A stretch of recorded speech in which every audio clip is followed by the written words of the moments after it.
Bonjour, j'espère que tu vas bien aujourd'hui. Bienvenue dans ce nouveau podcast.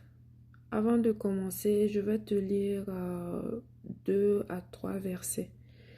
Nous allons commencer par Proverbe 16, 18, dans la version de Louis Ségon. La parole de Dieu dit, Proverbe 16, verset 18. L'arrogance précède la ruine et l'orgueil précède la chute. Nous allons aller dans le livre de Deutéronome 8, toujours dans la version Louis Ségon. Le livre de Deutéronome 8, versets 17 à 18. La parole de Dieu dit, « Garde-toi de dire à ton cœur, ma force et la puissance de ma main m'ont acquis ces richesses. Souviens-toi de l'Éternel ton Dieu, car c'est lui qui te donnera la force pour les acquérir, afin de confirmer comme il le fait aujourd'hui son alliance qu'il a jurée à tes pères. » Aujourd'hui, j'aimerais te parler de l'orgueil. La raison pour laquelle beaucoup ne durent pas dans les affaires, ils viennent, Dieu les bénit et il reste juste un temps, 1 année, 2 années, 3 années après, on les oublie. C'est comme s'ils n'avaient pas existé. Ils partent comme ils sont venus. C'est la raison pour laquelle aussi Dieu ne va pas bénir certaines personnes financièrement. Parce que il sait peut-être que s'il te donne une certaine somme d'argent, il va te perdre. Et le but de Dieu là, c'est de ne pas perdre une seule de ses brebis. Souvent, les gens, il y a certaines personnes qui oublient de là où ils viennent. Tu as commencé au bas de l'échelle, peut-être tu as prié que Dieu te bénisse. Au début, tu as beaucoup pleuré. Dieu t'a fait grâce.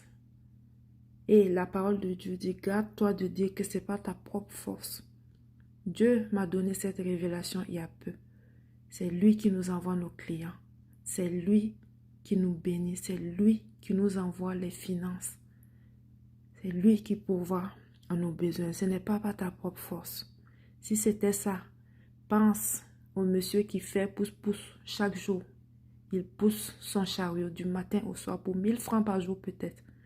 Ne penses-tu pas qu'il mérite vraiment d'avoir des sommes, d'être rémunéré vraiment à sa juste valeur pour l'effort qu'il fait?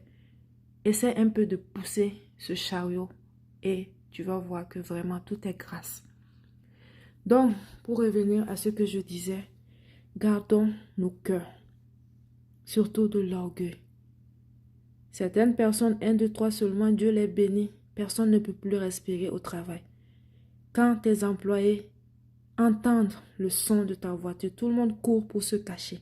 Tout le monde a peur, tout le monde tremble. On ne peut même pas rire en ta présence. Oui, il faut le sérieux dans un business, mais à un moment donné, prêchez l'amour de Dieu par vos actes, par les paroles, par votre manière d'agir, que votre comportement soit même une manière de glorifier Dieu.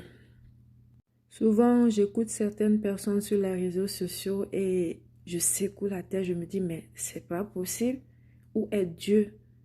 Au début, tu commençais tes activités, tu commençais ton coaching, tu commençais tes services, la vente de tes produits, il y avait toujours Dieu, Dieu. Mais arrivé à un moment donné, il y en a même qui ne veulent même plus dire le nom de Dieu, c'est l'univers, les arts, pour faire plaisir, parce que si tu parles de Dieu, tu as peur que certains de tes clients ne partent, tu veux faire plaisir à la chair et tout. Que Dieu nous en préserve. Je vais m'arrêter ici pour aujourd'hui, sinon la vidéo sera très longue. Donc, nous allons prier. Seigneur, donne-nous de ne pas rentrer dans l'orgueil. Donne-nous de garder notre cœur.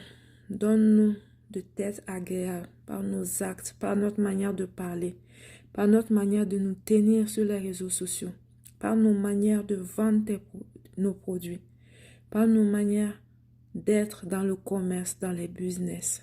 Amen.